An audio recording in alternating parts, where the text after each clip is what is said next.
So the goal was with the hangar module was to allow people to start interacting, playing with their ships. You know, you want to be able to see them, you've got them. You don't want it to just be this thing that doesn't really exist. You want to be able to actually interact with it, and we want to get it in front of you. So the idea was we were going to build some kind of environment that allows you to have your ships run in front of you on your computer, so you actually get what you've put into the game. And so originally we had a couple of challenges. People could get as many ships as they wanted to, so we had to build some kind of system that allowed this flexibility and a location that could build out, build down depending on what you had. And so the idea came about to have a hangar, because that makes sense. You have your ship, it's in a hangar. And then we came up with this whole module application that allows you to have it build out on its own depending on how many ships that you've purchased or pledged for.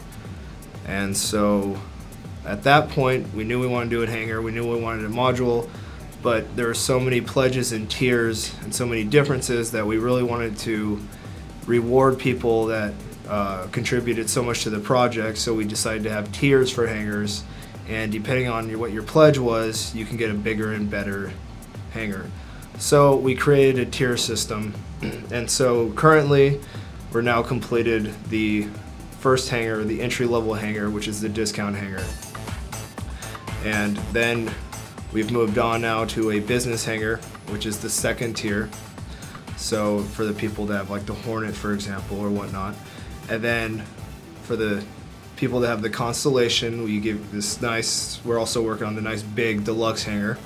This is going to be our initial 3 hangars for our first release. So right now we're trying to wrap up both the business hangar and the deluxe hangar so we could bring them to you guys as soon as possible. So the first thing we do is start designing it, and first we've got to make sure that it fits the particular ships that it's going to have in there, and then we start building out all the concept.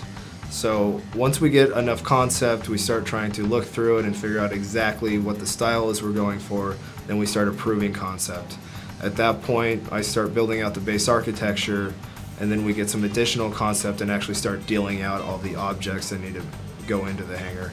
And at that point, we take it and we dish it out and make sure everything starts getting made properly. And then once it gets made, it comes back to me, and then I start placing it, putting it in there, and building it into my architecture. So walls, ceilings, lights, all that stuff. And then we just start making sure that it's built in a system that can duplicate and that can expand and contract. So we build everything, every piece in it in a particular scale, a particular measurement, and then we know, take this measurement, bring it over, and we know that our ship's gonna fit, we know that when it duplicates, our other ship's gonna fit, and you get this nice contracting, expanding system. Probably the biggest challenges we have with the hangar is we have to create an environment that can potentially be huge. And the biggest challenge obviously is getting it to run at a game level quality as far as the frame rates go, because we do push everything at a very high degree.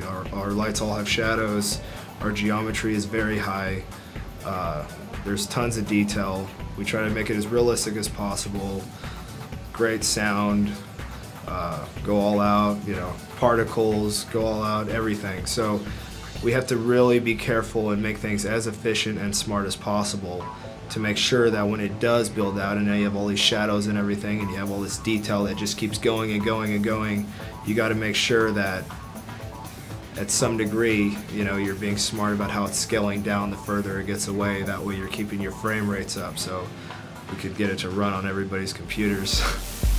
The thing I'm looking forward to most in the next 3 months is to see the reactions from people as they finally get to see their ship, right? They get to get into it, and I'm looking forward to seeing, actually being able to see people climb in for the first time and start getting people's reactions, and you know, maybe more requests what they would want in a hangar, and start seeing people actually swap out different parts of their ships for other ships and get their upgrades, and then see what people will actually come up with when they build them. The next big task is to close out the hangars, to get them ready, to get them tested, and to get them shipped. But then after that, we are going to have more ships coming in, more hangars coming in. So throughout, there's going to be no dead time. So as soon as we get our first line of ships and our first line of hangars out, and we're working towards our alpha, which is the dogfighting, throughout that dead time, we will continually be releasing new ships, getting them to you, and releasing new hangars for the new ships.